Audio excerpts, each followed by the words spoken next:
This call is now being recorded. Oh.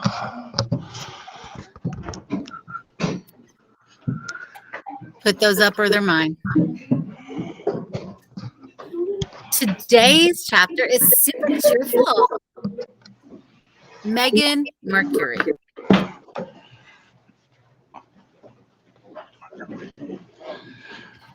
Sorry. 2, 4, 6, 8.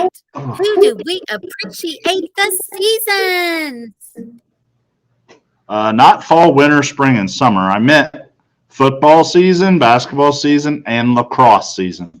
The reason I left out soccer, wrestling, and baseball is that none of those sports had cheerleaders. I was the head cheerleader of the Hardcastle squad, the only girl in school history ever to earn that position as a sixth grader and hold it for all 3 years.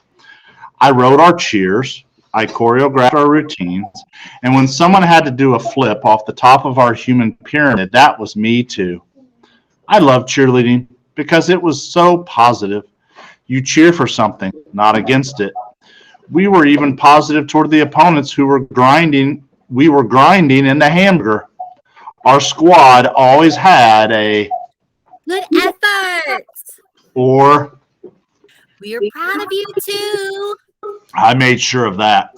I was in charge of everything, including recruiting. It was easy to fill our squad for football season. Who didn't want to be a football cheerleader? It dropped off a little bit for basketball, but the season I really had to hold my breath for was lacrosse. It was an amazing sport. It just didn't get the kind of buzz the others did. And I had to admit, the guys could look pretty strange with all that bulky padding up top and skinny bare legs sticking out the bottom. We had a great team, though. We went all the way to regional finals last year, and this year the guys were confident can make it to state. They deserved our support. They deserved the best cheerleading squad our school could put together. So I was relieved when I approached the guidance office and saw the sign-up sheet was at least half full. Way to go, ladies.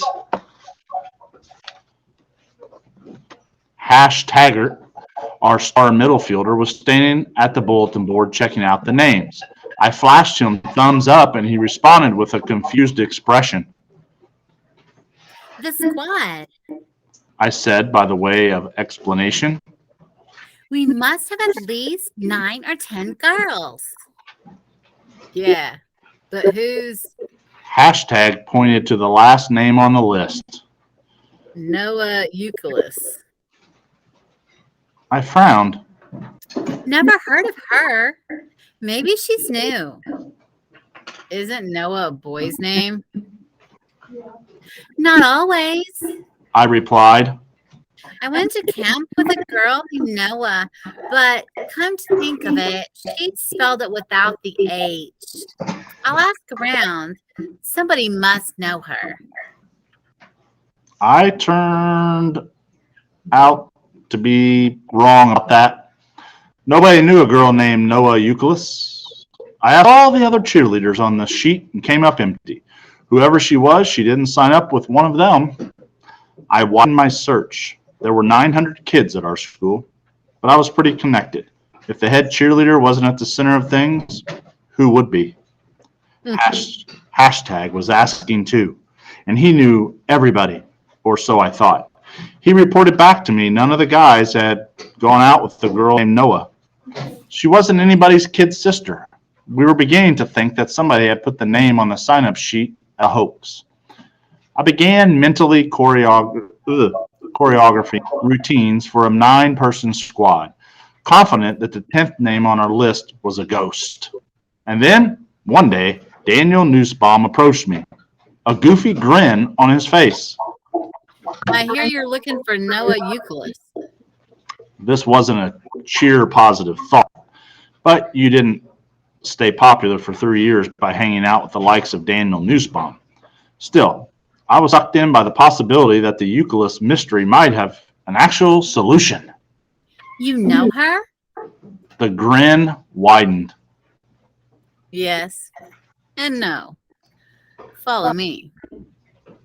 He led me to the old cafeteria, which we were using as a makeshift gym until the real gym was ready again. Coach Franco had set up an obstacle course, and there were kids all around the big room, tackling different athletic challenges.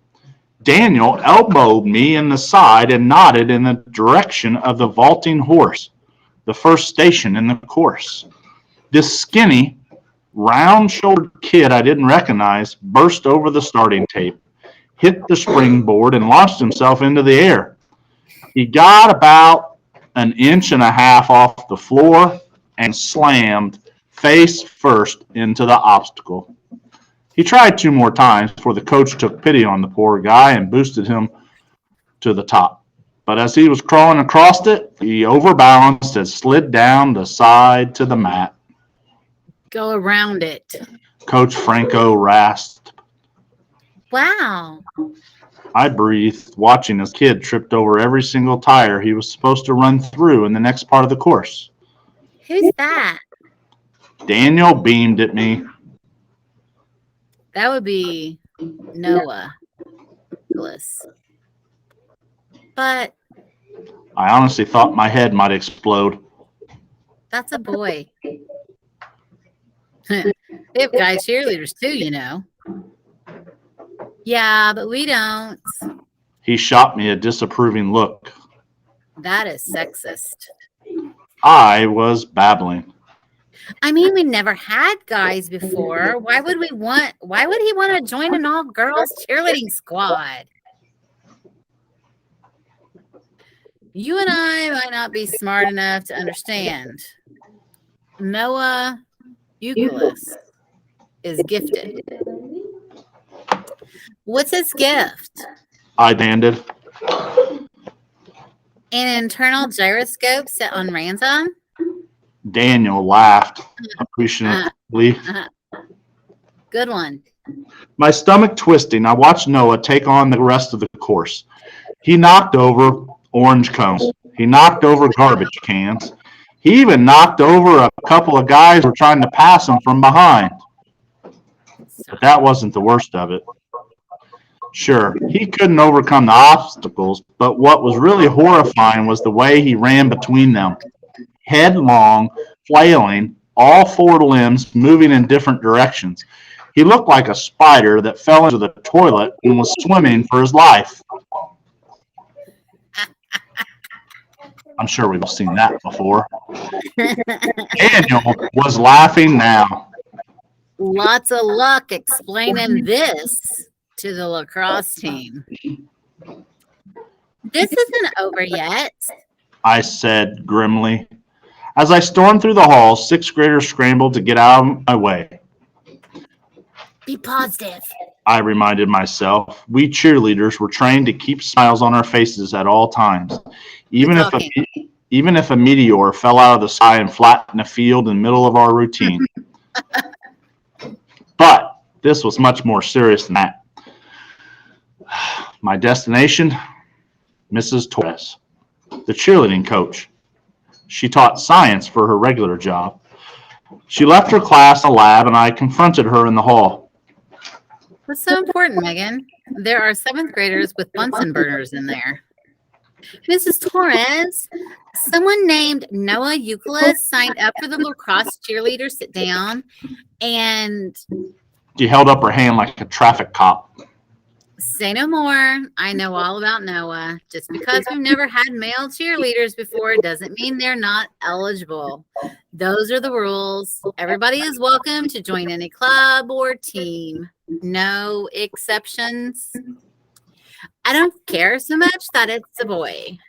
I pleaded. I care that it's that boy. He's the most uncoordinated person I've ever seen. He could never learn our routines. I got to the stop sign again. That's enough. When I saw his name on the sheet, I went to see Noah.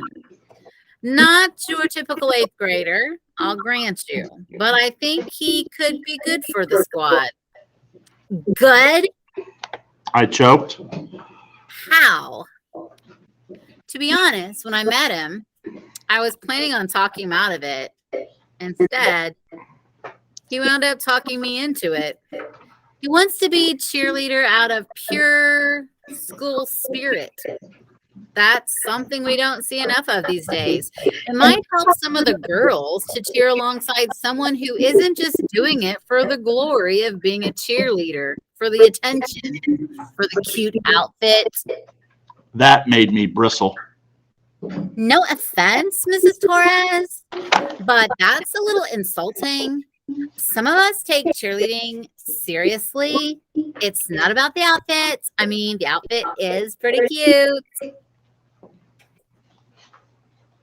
I drifted off topic for a moment, thinking about our cheerleading costumes, which were perfection, designed by me, of course. Wait, what's he going to wear? She laughed. Not a mini skirt, obviously. We'll keep it simple. Plain white pants and white sneakers instead of those tasseled boots. I think the jacket will fit. He's not really muscular. Understatement of the century. Noah had arms like bent coat hangers and shoulders the width of a fire hydrant. Next to all those top-heavy lacrosse guys, he was going to look like a string bean with Coke bottle glasses.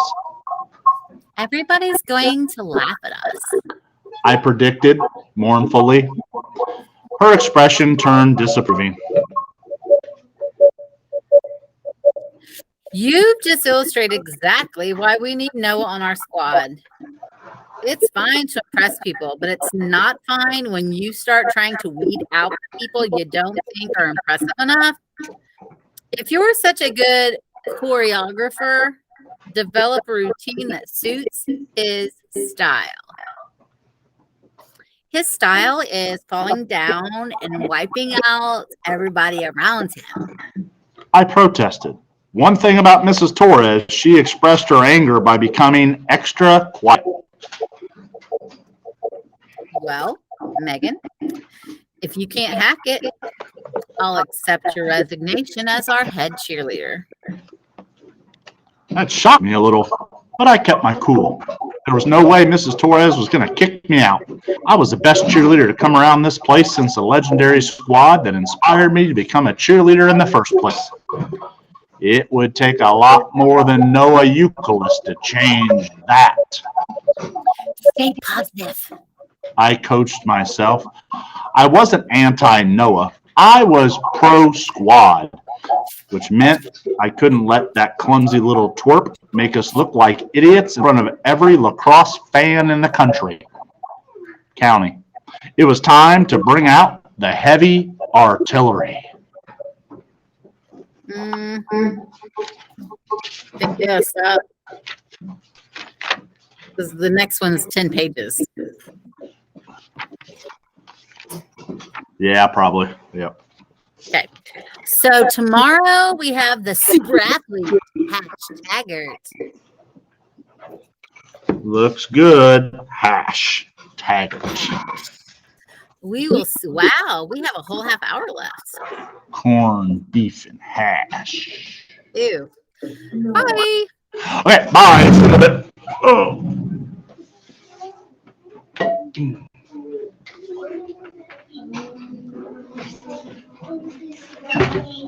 Thank you.